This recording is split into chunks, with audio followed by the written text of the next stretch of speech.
Hi hello, ఎలా ఉన్నారు? బాగున్నారా? ఈరోజు పూరి అండ్ శనగపిండి కర్రీతో మేము ఎందుకు వచ్చేసాను అనమాట. ఈరోజు పిల్లలకి హాలిడే, శనగపిండి కర్రీ పూరి చేయమన్నారు. ఇంకా స్కూల్ డేస్లో కుదరదు కదండి, టైం సరిపోదు. అందుకని హాలిడేలో మాత్రం ఇలాంటివి ప్రిపేర్ చేస్తాను అనమాట. ముందుగా శనగపిండి కుర్మాకి శనగపిండిని త్రీ టేబుల్ స్పూన్ తీసుకొని అందులో వాటరు వేసి గడ్డలు కట్టకుండా పిండిని కలుపుకోవాలి. అందులో టేస్ట్ తగ్గట్టు సాల్ట్ అండ్ పసుపు, కారం వేసి కలిపి పెట్టేసుకోవాలి. ఇలా బాగా మిక్స్ చేసుకోవాలి. ఈ కలుపుకున్న శనగపిండి పక్కన పెట్టేసుకుందాము. నెక్స్ట్ వచ్చి స్టవ్ పైన ప్యాన్ పెట్టేసి అందులో 3 టేబుల్ స్పూన్ ఆయిల్ అయితే పోసుకోవాలి. ఈ శనగపిండి కర్రీ ఈజీ అండి, చేసుకోవచ్చు, సింపుల్గా చేసుకోవచ్చు అనమాట. పూరికి పిండి అయితే కలిపి పెట్టేసుకున్నాను. తర్వాత ఆవాలు వేసి ఆవాలు చిటపటలు ఆడిన తర్వాత మనం కట్ చేసుకున్న ఆనియన్స్ అయితే ఇందులో యాడ్ చేసుకోవాలి. ఆనియన్స్ ని కొంచెం ఎక్కువ కట్ చేసుకోండి. మీకు కుర్మా ఎక్కువ క్వాంటిటీలో కావాలంటే ఎక్కువ కట్ చేసుకోండి. నేనైతే 2 బిగ్ సైజ్ ఆనియన్స్ అయితే కట్ చేసుకున్నాను. పిల్లలకి పూరి కుర్మా చాలా ఇష్టం, అందుకే సాటర్డే ఫ్రీ కాబట్టి హాలిడే ఉండింది చేశాను. ఈ ఆనియన్స్ కూడా కొంచెం లైట్గా ఫ్రై అవ్వాలి, ఎక్కువ ఫ్రై అవ్వకూడదు. మనం శనగపిండి కలుపుకున్నాం కదండి, అందులో థిక్గా ఉంటే ఇంకొంచెం వాటర్ యాడ్ చేసుకొని మన లిమిట్గా చూసుకొని ఈ ఆనియన్స్లో అనేది కలిపేసేయాలన్నమాట.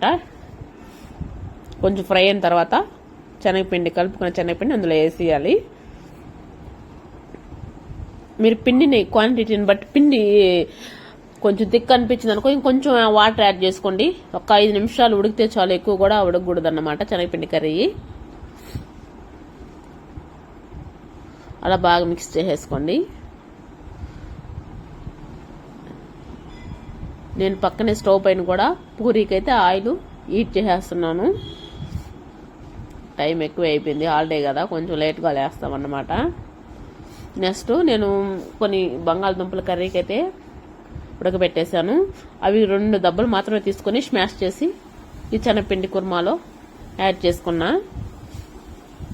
బాగుంటుంది, ఒకసారి మీరు కూడా ట్రై చేయండి. తర్వాత పూరి అయితే నేను ప్రిపేర్ చేస్తున్నాను అనమాట. ఈ పూరి పిండి ఏమైందంటే కొంచెం లూజ్ అయిపోయింది, పిండి గట్టిగా లేదు. నేను ఆయిల్ తక్కువ వేసి వాటర్ ఎక్కువ వేసి మెతుగా కలిపేశానంటే పిండి నానని చెప్పింది, అలా కలపకూడదని చెప్పింది. ఆయిల్ కొంచెం ఎక్కువ వేసుకొని కొంచెం వాటర్ వేసుకొని గట్టిగా కలుపుకుంటే బాగా వస్తుందంట. నేను కొంచెం అనుకగా కలిపాను.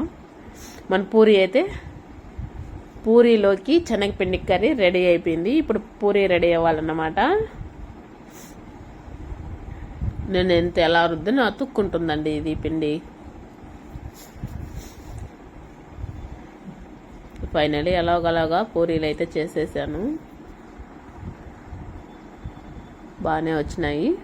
కానీ ఈ వాటర్ ఎక్కువ వేయడం వల్ల ఆయిల్ కూడా పీల్చుకుంటుందంట, అందుకని వాటర్ తగ్గించుకోండి. పిండి అనేది కొంచెం గట్టిగా కలుపుకుంటే బాగుంటుంది. పిల్లలైతే తింటున్నారు. ఇంకా నేను కొంచెం పిండి మిగిలిందండి, ఆ పిండితో నేను ఇలా కట్ చేసి చపాతీలాగా రుద్ది ఇలా కట్ చేసి ఆ ముక్కల్ని ఆయిల్లో ఫ్రై చేస్తే స్నాక్స్, ఎక్సలెంట్ స్నాక్స్ రెడీ అయిపోతాయి అన్నమాట. టేస్టీగా భలే బాగుంటాయి. ఒకసారి తప్పకుండా మీరు కూడా ట్రై చేయండి. ఇప్పుడు వేడి వేడి ఆయిల్ అయితే వేయాలన్నమాట, ఇలా ఫ్రై చేసుకోవాలి.